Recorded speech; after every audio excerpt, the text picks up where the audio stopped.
বন্ধুরা, বর্তমান সময়ে পুরো ভারতের বেশিরভাগ মুসলিম লোকেরা নতুন ওয়াকফ আইনকে নিয়ে প্রতিবাদ করছে।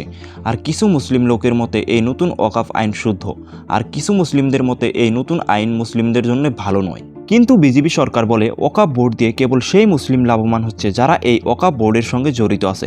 সাধারণ গরিব মুসলিম মানুষে এই বোর্ডের দ্বারা কোনো সাহায্য পাচ্ছে না, যার কারণে কেন্দ্রীয় সরকারে এই ওয়াকফ বোর্ডের কিছু নতুন নিয়ম লাগু করে আর পুরনো কিছু নিয়ম বাতিল করে। বন্ধুরা, ভিডিওতে এগিয়ে যাওয়ার আগে প্রথমে আমরা জেনে নেই এই ওয়াকফ বোর্ডটা আসলে কি, এই বোর্ডটা কি কাম করে, এই বোর্ডের পুরনো আইন কি ছিল, আর এগুলোতে এমন কি সংশোধন করা হয় যার জন্য এত হাহাকারের সৃষ্টি হয়েছে। বন্ধুরা, ওয়াকফ একটা মুসলিম আইন, আর এটা বহুত বছর আগে থেকেই চলে আসছে।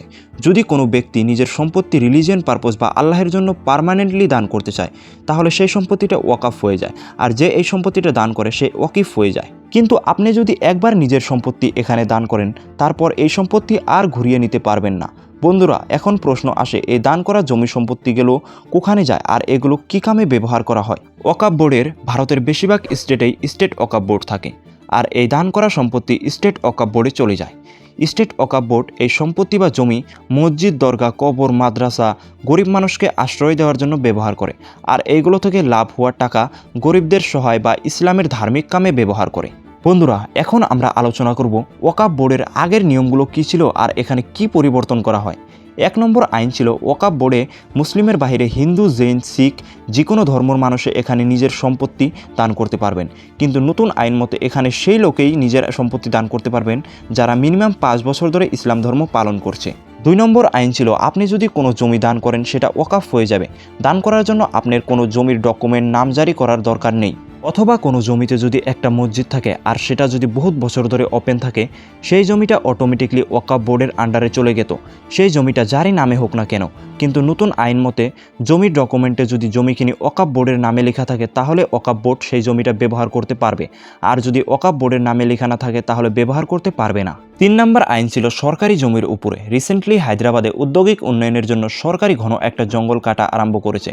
তথ্য অনুযায়ী এরকম হাজার হাজার গভর্নমেন্ট প্রপার্টি আছে যেগুলো ওয়াকফ বোর্ডের কাছে রয়েছে, যার জন্য বহুত পাবলিক ডেভেলপমেন্ট, ইনফ্রাস্ট্রাকচার, রেলওয়ে, পথ নির্মাণ এই সব কাম বন্ধ রয়েছে।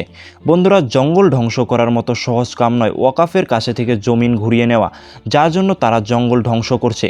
কিন্তু আইনটা সংশোধনের পরে যে কোনো সরকারি জমি যদি ওয়াকফ বোর্ডে নিয়ে নেয় আর ওয়াকফ বোর্ডের কাছে যদি কোনো নথিপত্র না থাকে, তাহলে জমিখিনি অটোমেটিকলি আর ওয়াকফ থাকবে না। আর এইটা ভেরিফাই করার ক্ষমতা ডিস্ট্রিক্ট কালেক্টরের কাছে থাকবে, যে যাবে আর জমির মালিককে চেক করবে। যদি জমির মালিক সরকার থাকে তাহলে জমিটা ওয়াকফ থাকবে না, সেটা সরকারের হয়ে যাবে। তার মানে সেই সম্পত্তিকেই ওয়াকফ হিসাবে মানা হবে যেই জমির সম্পূর্ণ নথিপত্র থাকবে আর সেখানে লেখা থাকবে এই জমিটা ওয়াকফকে দান করা হয়েছে। 4 নম্বর আইন ছিল যদি আপনার কোনো সম্পত্তি ওয়াকফ বোর্ডের কাছে থাকে, তাহলে আপনি যদিও কেস করেন আপনার কেসটা কোনো কোর্টে যাবে না, সেটা যাবে ওয়াকফ ট্রাইব্যুনালের কাছে। যারা নির্ণয় করবে সেই সম্পত্তিটা আপনার নাকি ওয়াকফ বোর্ডের, তাদের ডিসিশনটাই ফাইনাল ডিসিশন হবে। আর প্রপার্টিটা যে আপনার সেটা প্রমাণ করার জন্য আপনার হাতে মাত্র 1 বছর সময় থাকবে। 1 বছর পার হয়ে গেলে জমিটা ওয়াকফ বোর্ডের নামে চলে যায়। কিন্তু সংশোধনীর পর আপনার যদি ওয়াকফ ট্রাইব্যুনালের ডিসিশন ভুল মনে হয়, তাহলে আপনি 90 দিনের ভিতরে হাইকোর্টে যেতে পারবেন। আর 1 বছরের সময়টা উঠিয়ে দেওয়া হয়েছে, তার জায়গায় লিমিটেশন অ্যাক্ট 1963 দেওয়া হয়েছে, যার মতে প্রাইভেট প্রপার্টির জন্য 12 বছর আর গভর্নমেন্ট প্রপার্টির জন্য 30 বছর টাইম পিরিয়ড দেওয়া হয়েছে। 5 নম্বর আইন ছিল আগে কেবল মুসলিম লোকই ওয়াকফ বোর্ডের মেম্বার ছিল, কিন্তু সংশোধনীর পরে এখানে 2 জন নন মুসলিম মেম্বার থাকবে আর 2 জন মুসলিম ওমেন থাকবে। নন মুসলিম মেম্বার 2 জন কেবল চ্যারিটি অ্যাডমিনিস্ট্রেশনের কামের সঙ্গে জড়িত থাকবে, এরা রিলিজিয়াস অ্যাক্টিভিটিতে জড়িত থাকবে না। 6 নম্বর আইন ছিল ওয়াকফ ট্রাইব্যুনালে কেবল একজন মুসলিম ল এক্সপার্ট থাকতো যে ইসলামিক আইন মতে ডিসিশন নিত, কিন্তু সংশোধনীর পরে এটা উঠিয়ে দেওয়া হয়, তার জায়গায় একজন ডিস্ট্রিক্ট কোর্ট জাজকে আনা হয়।